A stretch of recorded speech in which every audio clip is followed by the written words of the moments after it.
terhadap penampilan saya. Mereka harus bayar, itu dalam kontrak saya. Once tidak punya tanggung jawab untuk membayar. Iya betul. Once tidak punya tanggung jawab untuk bayar. Saya kontrak itu. Saya kontrak. Jadi jangan tanya Once harus bayar, Once tidak punya tanggung jawab untuk bayar. Sama Once berdua nih, gue kemarin ngusulin. Kayaknya negara ini bersyukur Dani bisa menyuarakan ini, akhirnya royalti jadi penting di Indonesia hari ini. Sekarang saya nih ngusulin ke negara, tapi Dani setuju nggak sama Once? Kalian berdua ini yang pantas untuk jadi brand ambassador tentang sosialisasi hak cipta di Indonesia. Karena mesti dijelasin dulu. Once tidak punya kewajiban untuk bayar royalti. Jangan salah tanya lagi. Once tidak pernah punya kewajiban bayar royalti. Yang berkewajiban tuh IO. Oke, saya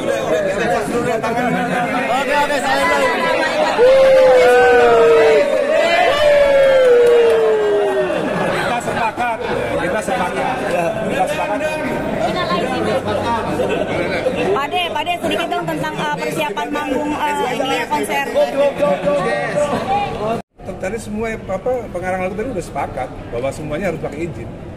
Tadi kan udah dibicarakan tadi di depan. Untuk konser sendiri? Saya nggak akan lagi bawain lagunya Dani. Nah, ya, itu. Baik sendiri maupun bersama Dewa untuk jangka waktu yang tidak ditentukan. Ya, untuk jangka waktu yang tidak ditentukan. Jadi saya kira itu bukan dalam rangka penerapan satu hukum positif yang ada ya. Ini hanya urusan pribadi saja. Ya. Kalau hukum positif kita sampai hari ini tidak ada larang-larang itu. Tidak bisa larang-larang. Bisa kalau katanya Pak Menteri tadi bisa. Berdasarkan pasal 9 bisa. Iya, pasal 9 itu. Tadi kan kita menyaksikan semua. Pasal 9 itu lebih supreme daripada pasal 23. Pengkhususannya adalah pasal 23 ayat. Ya, tadi kan ada rekamannya, nanti kan ada rekamannya. Iya. Pak Menteri tadi sepakat. Bukan gitu kalimat. Pak Menteri tadi sepakat kok. Makanya panggilannya tadi saksi-saksi yang lain. Gimana buat penengah? Bang boleh gimana? Ya, Pak Menteri tahu pasal ini. Ini ada di hukum yang umum ya. Lex specialis derogat, lex generalis. Apa yang khusus mengesampingkan apa yang umum. Pasal 23 ayat 5 adalah sesuatu yang khusus yang mengesampingkan pasal 9. Semua sarjana hukum, apakah Menteri pasti tahu itu? Ya, sarjana hukum S1, kalau profesor enggak. Pak Menteri kan profesor. Ada videonya. Coba kasih nanti videonya ya. Pasal Pak, ada dia menghukum itu. Semua sarjana hukum di dunia tahu. S1, sarjana hukum S1. Kalau Pak Menteri profesor, doktor, beda makanya. Jadi tadi ini Mas benar, saya jelasin Mas. Jadi melengahkan pasal 9 itu secara sah seizin pencipta. Nah, artinya kalau si pencipta tidak mengizinkan memang tidak boleh. Tidak ditulis begitu, tapi seizin. Pasal 9. Pasal 23-nya itu tadi ex spesialis, ex generalis tadi. Dia kewajibannya hanya membayarkan gitu. Inilah nanti 2 minggu sesudah Lebaran kita duduk bersama ya dalam forum grup discussion. Tadi udah disepakati. Karena ada masalah. Tidak dituntaskan. Kalau ada masalah kita nggak bakal ada FGD. Gitu ya. Jadi sementara nih bulan Ramadan udah alhamdulillah dulu lah.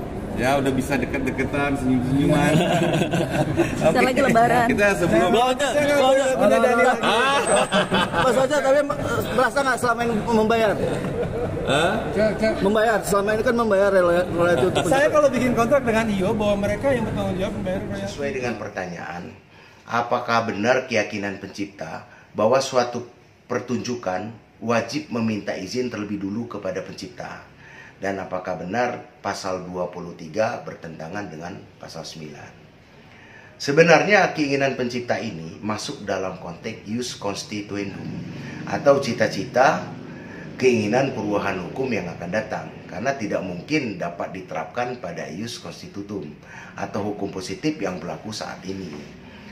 Undang-Undang Nomor 28 Tahun 2014 tentang Hak Cipta banyak terlahir dari hasil konferensi diplomatik yang diratifikasi seperti WIPO, Copyright Treaty, Compulsible, dan lain-lain. Namun apa yang diperjuangkan oleh pencipta tetap harus diberi apresiasi, karena pertunjukan konser musik yang menggunakan karya cipta merupakan sumber pendapatan yang cukup besar. Dan keberhasilan sebuah pertunjukan konser musik tidak terlepas adanya karya keindahan ciptaan yang dipertunjukkan, dan karya cipta itu terlahir tentu dari kreativitas intelektual pencipta. Sebenarnya perkembangan teknologi dunia industri rekaman hampir semua sudah tidak lagi memproduksi fisik seperti CD, PCD. Saat ini untuk menikmati lagu dan atau musik cukup didengar atau didownload pada digital platform atau didengar di YouTube.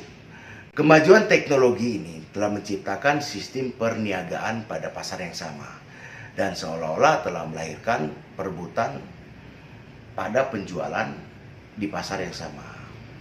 Nah, anggapan adanya pertentangan pasal 23 dengan pasal 9, seharusnya pasal 9 ini jangan ditafsirkan secara gramatikal, tapi harus secara otentik sesuai dengan isi pasal dan penjelasan pada undang-undang.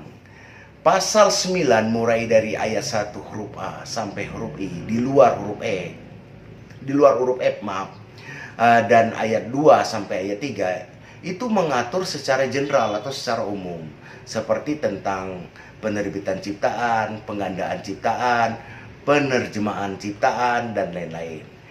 Yang mana pada setiap huruf dijelaskan lagi pada pasal-pasal berikutnya.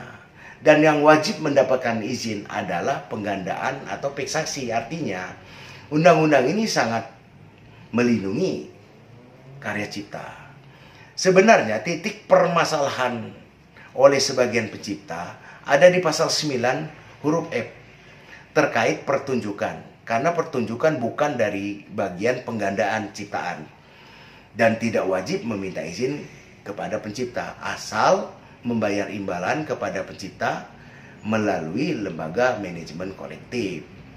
Menurut saya, hal yang lebih cepat untuk saat ini buat aturan tambahan untuk menaikkan jumlah imbalan yang wajar. Karena untuk merubah undang-undang diperlukan waktu, apalagi ini berkaitan dengan kesepakatan internasional. Namun apapun peraturan pemerintah nanti atau peraturan menteri tetap tidak boleh bertentangan dengan undang-undang yang ada atau undang-undang yang lebih tinggi. Itu saja dari saya, terima kasih.